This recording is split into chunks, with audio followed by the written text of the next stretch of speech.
দর্শক আসসালামু আলাইকুম, স্বাগত জানাচ্ছি আমার কথা শুনবার জন্য। বৈষম্য বিরোধী ছাত্র আন্দোলনের কমিটি সাতক্ষীরা জেলা শাখার ৮ জন সদস্য পদত্যাগ করেছেন। এই মুহূর্তে বিষয়টা নিয়ে বেশ আলোচনা হচ্ছে, সমালোচনা হচ্ছে। আমরা আলোচনা করার আগে চলুন আসলে কি হয়েছে, কেন তারা পদত্যাগ করেছেন এই বিষয়টা নিয়ে একটু স্পষ্ট হতে চাই। আমরা একটি রিপোর্ট পড়ে আসি। রিপোর্টে বলা হচ্ছে বৈষম্য বিরোধী ছাত্র আন্দোলনের সাতক্ষীরা জেলা কমিটি অনুমোদনের ২ দিনের মাথায় পদত্যাগের ঘোষণা দিয়েছেন ৮ জন সদস্য। তার মানে ২ দিন আগে এই কমিটি ঘোষণা করা হয়েছে।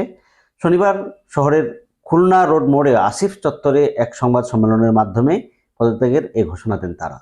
তারা অভিযোগ করে বলেন, ছাত্র জনতার জুলাই বিপ্লবে যারা প্রথম সারিতে থেকে নেতৃত্ব দিয়েছেন তাদের বাদ দেওয়া হয়েছে। অন্যথায় আন্দোলনে যাদের কোনো ভূমিকা ছিল না তাদের নিয়ে কমিটি গঠন করা হয়েছে। আচ্ছা, এই হচ্ছে ঘটনা।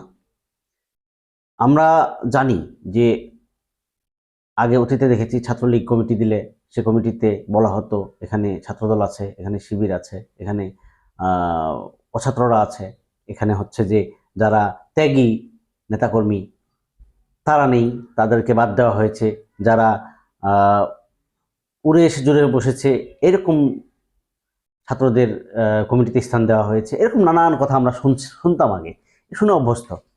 কিন্তু বৈষম্য বিরোধী ছাত্র আন্দোলন এমন একটা প্ল্যাটফর্ম, এই প্ল্যাটফর্ম দিয়েই কিন্তু আমাদের জুলাই আন্দোলন থেকে শুরু করে তার আগে যদি আমরা বলি 2018 সালের সেই ছাত্র আন্দোলন, কোটা বিরোধী ছাত্র আন্দোলন, মূলত আন্দোলনের সূত্রপাত কিন্তু 2018 সালের ওই সময়টাই থেকেই। তো সেই ক্ষেত্রে আমরা ভিপি নুরদের তখন দেখেছি একটা বড়সড় ভূমিকা রাখতে। পরবর্তীতে 2024 সালে এসে যখন আসিফ নাহিদ তারা নেতৃত্ব দিলেন এবং হচ্ছে তার সাথে সাজিদ আলম, হাসরত আবদুল্লাহ, মাহফুজ আলমরা নেতৃত্ব দিলেন, তখন আমরা দেখলাম যে আন্দোলনের কিন্তু গতিপথ পরিবর্তন হয়ে গেল এবং হচ্ছে যে এটার ধারাবাহিকতায়, এই আন্দোলনের ধারাবাহিকতায় শেখ হাসিনা বাংলাদেশ থেকে চলে যেতে পদত্যাগ করার সময়টা তিনি কিন্তু পাননি। অনেকেই বলেন পদত্যাগ করার সময়টাও পর্যন্ত তাকে দেওয়া হয়নি। তিনি একটি ভিডিও রেকর্ড করতে চেয়েছিলেন জাতির উদ্দেশ্যে, সেটা পর্যন্ত সময় দেওয়া হয়নি। পরে যদিও পরে আমরা শুনেছি, জানি যে তিনি পদত্যাগ করেছেন, পদত্যাগপত্র সাইন করে আমাদের প্রতিবেশী ভারতে যেতে বাধ্য হন এবং শেখ হাসিনা সরকারের 15 বছর, 15.5 বছরের দুঃশাসনের অবসান ঘটে আমরা জানি। তো এই ছাত্র আন্দোলনের যে প্ল্যাটফর্ম, সেই প্ল্যাটফর্মটা কিন্তু অনেক শক্তিশালী। সারা বাংলাদেশ জুড়ে এক এবং এক ঐক্য নিয়ে তারা হচ্ছে এই প্ল্যাটফর্মটা গড়ে তুলেছিল।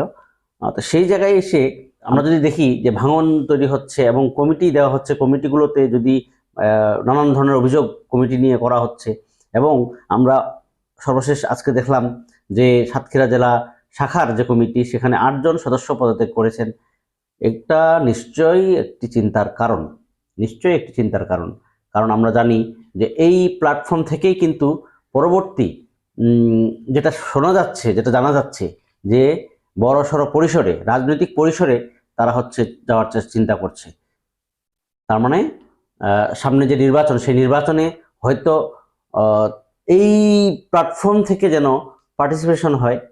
পার্টিসিপেট করতে পারে, সেই রকম একটা টার্গেট কিন্তু নেওয়া হচ্ছে, আমরা সেটাই জানি। এবং জাতীয় নাগরিক কমিটি ইতিমধ্যে কাজ শুরু করেছে, আপনারা জানেন। তো আমার কথা হচ্ছে যে আমরা ছাত্র লীগে দেখি, ছাত্র দলে দেখি, অন্যান্য সংগঠনেও দেখি, অছাত্ররা ঢুকে পড়ে বিভিন্ন মানে নেতৃত্বে, যারা ত্যাগী তারা বঞ্চিত হয়, বিভিন্ন ক্যাম্পাসে আমরা দেখেছি। কিন্তু বৈষম্যবিরোধী ছাত্র আন্দোলন এই ক্ষেত্রে একটু যদি সতর্ক হয়ে কমিটিগুলো দেয়, তারা যদি চিন্তা করে যে কারা সামনের সারিতে ছিল, কারা হচ্ছে বেশি ত্যাগী, তাদেরকে সামনে আনা, সেক্ষেত্রে কোনো রকম স্বজনপ্রীতি, কোনো রকম মানে একপক্ষীয় যেন না হয় আর কি।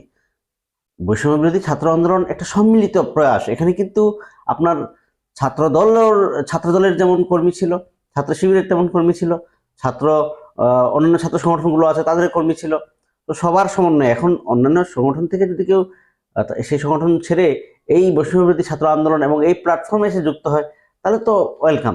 কিন্তু কারা ত্যাগী, কারা সামনে থেকে নেতৃত্ব দিয়েছে, সেই জায়গাটা একটু কনফার্ম করতে হবে। তারপরে আপনারা যদি একটু কমিটিটা দেন তাহলে সেক্ষেত্রে আমার মনে হয় যে ভালো হবে। কারণ এই যে একটা সাতক্ষীরায় ঘটনা ঘটলো, সাতক্ষীরায় ৮ জন সদস্য পদত্যাগ করছেন, এই জিনিসটা কিন্তু একটা ভুল মেসেজ যাচ্ছে, ভুল মেসেজ দিচ্ছে আপনার ছাত্র সমাজের কাছে। আপনার আর একটা বিষয় হচ্ছে যে জাতীয় ইস্যুগুলো নিয়ে আপনাদেরকে কাজ করা উচিত। সাধারণ মানুষের দ্বারে দ্বারে যখন আপনি যাবেন, আপনাকে নানান প্রশ্নের সম্মুখীন হতে হবে। জুলাই বিপ্লব পরবর্তী বাংলাদেশে, শেখ হাসিনা পরবর্তী বাংলাদেশে জনগণের জন্য কি করেছে সরকার, সেটাও কিন্তু একটা বড় প্রশ্ন সাধারণ মানুষের। সাধারণ মানুষ কতটা শান্তিতে আছে, সুখে আছে, সাধারণ মানুষ কতটা ভাত পাচ্ছে, কাপড় পাচ্ছে, সাধারণ মানুষের মৌলিক চাহিদাগুলো পূরণ হচ্ছে, সেইটা কিন্তু একটা বড় প্রশ্ন, বড় ফ্যাক্টর। এই জিনিসগুলো নিয়ে একটু কাজ করা দরকার। ধন্যবাদ দর্শক, আসসালামু আলাইকুম সাথে থাকার জন্য।